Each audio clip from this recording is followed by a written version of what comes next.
నాకున్నటువంటి స్వామి భక్తి చంద్రబాబు నాయుడు గారి మీద నాకు కానీ మా కుటుంబం కానీ మా క్యాడర్కి కానీ విపరీతమైనటువంటి స్వామి భక్తి. ఆ స్వామి భక్తి చూపించడం కోసం ఇది చంద్రబాబు నాయుడు గారి హృదయాన్ని కదిలించడం కోసం తప్ప నిరసన అయితే మాత్రం కాదు. నేను ఇప్పుడు చెప్పే మాటలన్నీ కూడా ఒక్క మాట ముందు చెప్తాను. నేను చెప్పిన తర్వాత చంద్రబాబు నాయుడు గారి నిర్ణయాన్ని మళ్ళీ నేను వ్యతిరేకించాను.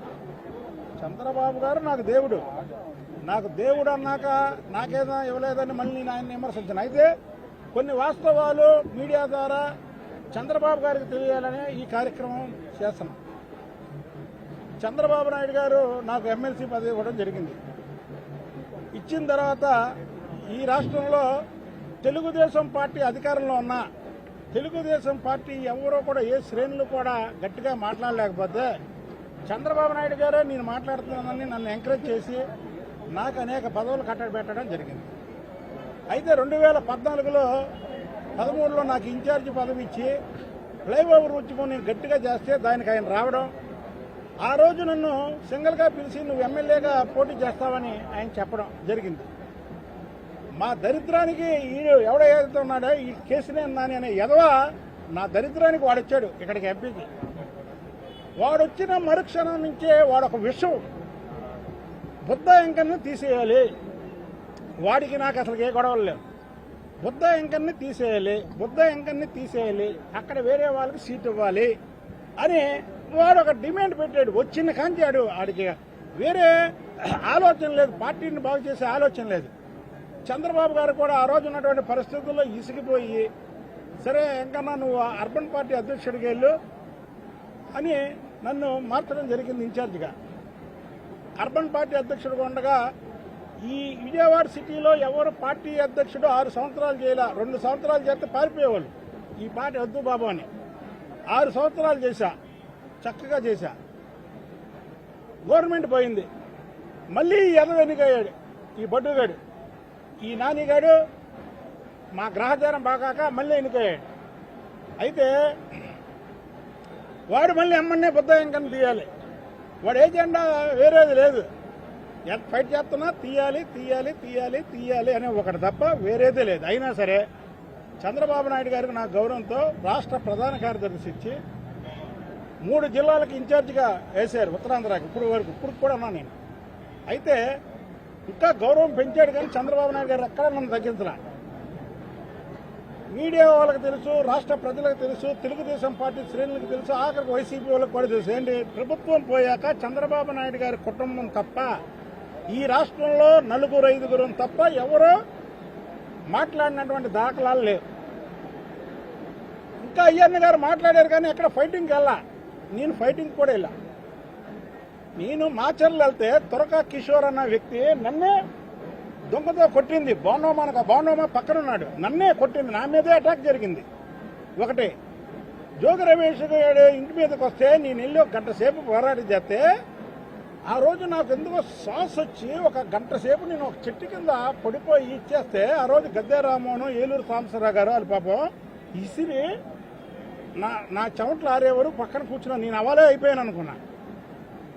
ఇలాగా పోరాటానికి విజయవాడలో ఎవడవనన్నా కాదన్నా నేను ఒక బ్రాండ్ అనేది రాష్ట్రం మొత్తం తెలియపరిచా.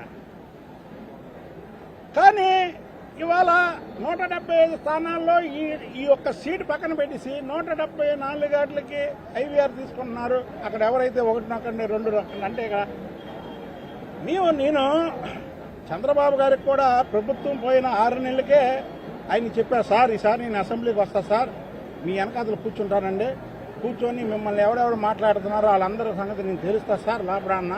ఆయన ఎప్పుడు నాకు దేవుడు, భగవంతుడు. నిజంగా చెప్తున్నా, నాకు ఇవాళ మీడియా ముందు అవకాశం ఇచ్చాడంటే చంద్రబాబు నాయుడు గారే.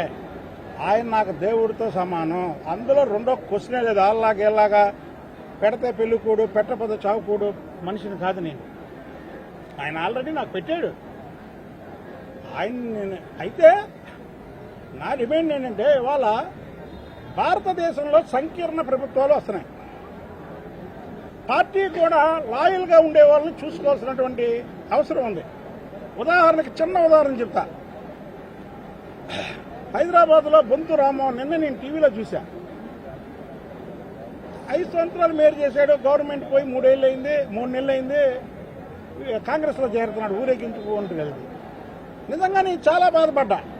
ఎందుకు బాధపడ్డానంటే, అరే ఒక పార్టీ హైదరాబాద్ లాంటి సిటీకి మేయర్ పదవి ఇస్తే 3 నెలలు, ఇంకో 4 సంవత్సరాలు 9 నెలలు పోరాడితే మళ్ళీ ప్రభుత్వం ఏ ప్రభుత్వం వస్తుందో, వీళ్ళు పోరాటం చేయడానికి భయపడి 3 నెలల్లోనే అంతే పెద్ద పదవి ఇస్తే వెళ్ళిపోతున్నాడు. అసలు ఏంటి ఈ రాజకీయం? ఈ రాజకీయాల్లో మనం అసలు ఎమడలేమో. మనం వన్ సైడ్, మనం చంద్రబాబు నాయుడు గారు, లోకేష్ బాబు గారు, భువనేశ్వరి గారు, బ్రాహ్మణి గారు, దేవాంశ గారు తప్ప 6వ వాళ్ళు లేరు నాకు. నేను ఓపెన్ గా చెప్తున్నా, నేను 6వ వ్యక్తి అనే వాళ్ళు లేరు నాకు. అలా 5గురే నాకు నాయకులు. బొంతు రామ్మోహన్ వెళ్తేనే నేను ఆవేదన చెందాను, తప్పుది అని ప్రజాస్వామ్యం. కానీ రేపు చంద్రబాబు గారు కూడా ఈ రాష్ట్రంలో సంకీర్ణ ప్రభుత్వం ఏర్పడబోతుంది. దీనికి నిజాయితీగా మీ వెనకాతల నిలబడేగల వ్యక్తుల్ని ఎన్నుకోవాల్సినటువంటి అవసరం ఉంది.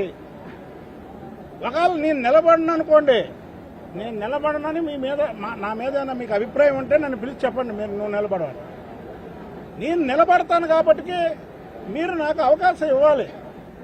నేను అడిగిన 2, విజయవాడ వెస్ట్ లేకపోతే అనకాపల్లి పార్లమెంట్ అని.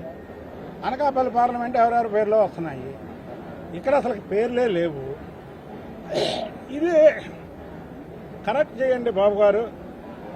మేము నా ప్రేమ, నా అభిమానం ఎన్నోసార్లు ఆయనకు చూపించాను, ప్రజలకు చూపించాను.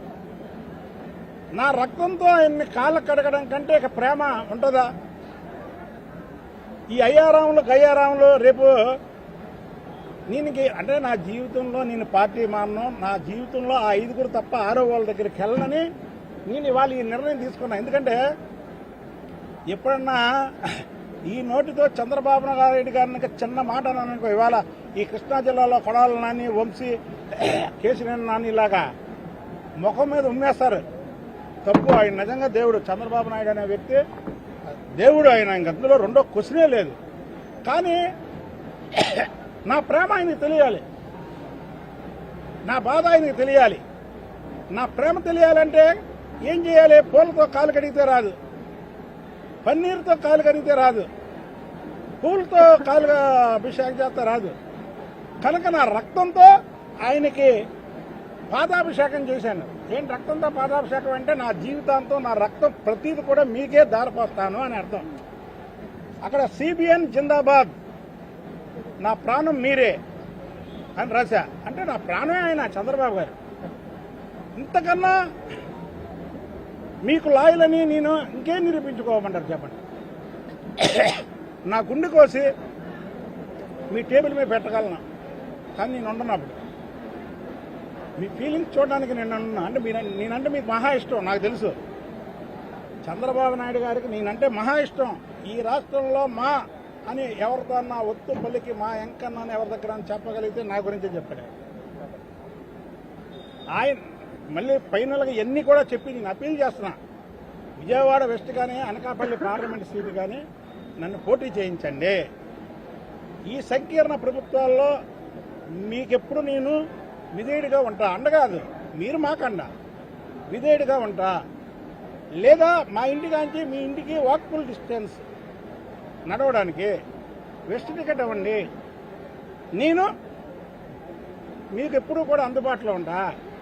ఇవాళ ఏంటి సార్, అసలు నాకేం తక్కువ చెప్పండి? నాకు ఎవరి మీద కన్నా దేనికన్నా రెడీ అనే దూకే సైన్యం నాకు ఇప్పుడు కాదు, 30 ఏళ్ళు బట్టి ఉంది. విజయవాడ ప్రజలందరికీ తెలుసు. దేనికన్నా రెడీ, ఎవరి మీద కన్నా వెళ్ళగల సత్తా నా దగ్గర ఉంది. నా దగ్గర డబ్బులు లేవా? నా దగ్గర నాకు అండలేదా? నాకు ధైర్యం లేదా? నాకు బలం లేదా? ఏం లేదు. సర్వీస్ లేదా? చెప్పండి. నాకు 30 ఏళ్ళు బట్టి నా అనుచరుడు చనిపోతే, ఈ విజయవాడ నగరంలో ఏ నాయకుడు చేయడు. చనిపోతే 25 లక్షలు నా భవనం అనే 30 ఏళ్ళు బట్టి నాది అన్నాడు. ఇంకా తక్కువ అనుకున్నా. 25 లక్షలు ఇచ్చి ఇల్లు కొనుక్కోవడానికి. ఆ పిల్లవాళ్ళ చదువు పూర్తయ్యే వరకు ఆ పిల్లలు స్టాండ్ అయ్యే వరకు జీతం ఆయనకి నెల నెల వచ్చే జీతం కూడా ఇంటికి పంపించేస్తానని చెప్పి. అందుకే నా కోసం ప్రాణం ఇచ్చేవాళ్ళు నా వెనకాతలు ఉంటారు. ఎందుకని అనేది నాకు ఒక బాధగా మిగిలిపోయింది. నేను ఈసారి ప్రత్యక్ష ఎన్నికల్లోకి వెళ్లాల్సిందే అని చంద్రబాబు గారికి చెప్పాను, లోకేష్ బాబు గారికి చెప్పాను. ఇప్పుడు నాకు ఇంతకంటే అభిమానం నేనేం చూపించగలను, ఇక ఇది లేదు. అయితే ఒకటి మాత్రం చెప్తున్నా, ప్రభుత్వం పోయిన తర్వాత మోగోలు చెమటోళ్ళు ఎవరిని అట్లా కొంతమంది పార్టీల్లో చంద్రబాబు గారిని తిడితే వినబడినట్టు కామ్గా ఉన్నారు పార్టీలో ఉన్నవాళ్ళు. చంద్రబాబు నాయుడు గారిని భువనేశ్వర్ గారిని తిట్టినా ఎదురు మాట్లాడేవాళ్ళు లేరు, అంటే వాళ్ళు మోగోళ్ళ కింద. అన్నిటికీ నేను ప్రతి దానికి రెస్పాండ్ అయ్యి వాడు విజయసాయిరెడ్డి గారు తెల్లగడ్డం గాడు వైసీపీ ప్రభుత్వం వచ్చినప్పటి నుంచి కారు కోతలు కోస్తుంటే వాడు చేసిన ప్రతి దానికి కౌంటర్ ఇచ్చింది నేను. విజయసాయిరెడ్డి మీద ఈ రాష్ట్రంలో ఎవడన్నా కౌంటర్ ఇచ్చాడా అంటే బుద్ధాయంకరని ప్రతి ఒక్కరు చెప్తారు. కొడాలని గారి మీద ఎవడన్నా కౌంటర్ ఇచ్చాడా ఫస్ట్ అంటే బుద్ధాయంకరని అని చెప్తారు. వల్లభనేని వంశీ మీద ఎవడన్నా ఇచ్చాయంటే బుద్ధాయంకరని అని చెప్తాడు. చంద్రబాబు నాయుడు గారి మీద ఏక వాలకుండా విజయవాడలో చూసుకునేది ఎవడే అంటే బుద్ధాయంకరని చెప్తారు. ఎందుకని ఈ విషయంలో జాప్యం జరుగుతుంది? ఇక్కడ నేను కులాలు మతాలు ఏమి ఎత్తట్లా. నేను కోరుకునే 2 సీట్లు, రెండిట్లో ఏదో ఒకటి ఇవ్వండి సార్, నేను పార్టీకి విధేయుడిగా ఉంటాను అన్న. చివరిగా ఏంటంటే మళ్ళీ చంద్రబాబు నాయుడు గారిదే నిర్ణయం. చంద్రబాబు నాయుడు గారు నాకు టికెట్ ఇవ్వకపోయినా సిపిఎన్ జిందాబాద్ అంట. చంద్రబాబు నాయుడు గారు నాకు టికెట్ ఇవ్వకపోయినా చంద్రబాబు నాయుడు గారిని ఎవరు మాట్లాడినా వాళ్ళని ఊరుకోను. నేను చెప్పా, అభిమానంతో పోరాటం ఇది. నాకు చంద్రబాబు నాయుడు గారి మీద ఉన్నటువంటి అభిమానం, నా మీద చంద్రబాబు నాయుడు గారికి ఉన్నటువంటి అభిమానం, మా ఇద్దరి మీద ఉన్నటువంటి అభిమానం ఆ కుటుంబం మొత్తం నన్ను అభిమానిస్తుంది. మా కుటుంబం మొత్తం అభిమానిస్తారు, నా కేడర్ మొత్తం ఆయన అభిమానిస్తారు. కాబట్టి ఇది అభిమానంతో ఆయన దగ్గరికి వెళ్లాల్సినటువంటి మెసేజే తప్ప కొంతమంది లాగా బ్లాక్ మెయిలింగ్ లేదా ఆయన్ని బెదిరించడాలో అవి ఎవడు చేసినా సరే పుట్టగతులు లేకుండా పోతారు. చంద్రబాబు నాయుడు గారిని కానీ అలాంటి పనులు చేస్తే. చంద్రబాబు నాయుడు గారు ఈ రాష్ట్రంలో ఎంతో మందికి రాజకీయ భిక్ష పెట్టినటువంటి వ్యక్తి. ఆఖరికి ఇక్కడ ఉన్నటువంటి కేసినేని నాని గారు 2 సార్లు వాడు బస్సుకి బ్లాక్ టికెట్లు అమ్ముకుండేవాడు. అలాంటి వాడిని కూడా 2 సార్లు ఎంపీ చేశాడు ఆయన. వాళ్ళు చంద్రబాబు గారి గురించి మాట్లాడతాడు. నా జీవితం నేను బతుకున్నంత వరకు నా ప్రాణం చంద్రబాబు నాయుడు గారి గురించే పనిచేస్తుంది. నా జీవితం చంద్రబాబు నాయుడు గారికే అంకితం, చంద్రబాబు నాయుడు గారి ఫ్యామిలీకి అంకితం. దయచేసి నాకు విజయవాడ వెస్ట్ కానీ అనకాపల్లి పార్లమెంట్ సీటు కానీ ఇవ్వాల్సిందిగా మీడియా ద్వారా చంద్రబాబు నాయుడు గారికి మరొక్కసారి విన్నవించుకుంటాను. చెప్పా అడిగి చేద్దాం అంటే చూద్దాం అన్నారు. అంటే జనవరి 14న సార్ని కలిసి 2 సీట్లు అడగడం జరిగింది. అలాగే లోకేష్ బాబు గారిని 20వ తారీఖు కలిశాను, ఆయన్ని అడగడం జరిగింది. నేను ఒకటే తమ్ముడు చెప్పేది, ఆయన్ని నేను డిమాండ్ చేయట్లేదు. ఇప్పుడు ఇది కూడా రిక్వెస్ట్ చేసుకుంటున్నా. డిమాండ్ అనేది చంద్రబాబు నాయుడు గారి మీద తప్పు. 23 సీట్లు వచ్చాక ఈ రాష్ట్రంలో ఉన్న తెలుగుదేశం పార్టీ మహామహోలే పారిపోయి ఇళ్లలో కూర్చొని ఈ పార్టీ లేదనుకుంటే చంద్రబాబు నాయుడు గారు రెక్కల కష్టం మీద వాళ్ళు చంద్రబాబు నాయుడు గారు బీపారు ఎవరికైతే వాళ్ళు తెలుగుదేశం ఎమ్మెల్యే కానీ ఎంపీకి వెళ్లే పరిస్థితులు తెచ్చాడంటే ఇది చంద్రబాబు నాయుడు గారి ఘనతే. మేమంతా ఊరికే సైనికులం, ఆయన రాజు. ఇది చంద్రబాబు నాయుడు గారి ఘనత. కాబట్టి నేను ఆయన్ని రిక్వెస్ట్ చేస్తున్నా తప్ప డిమాండ్ కాదు. Okay sir.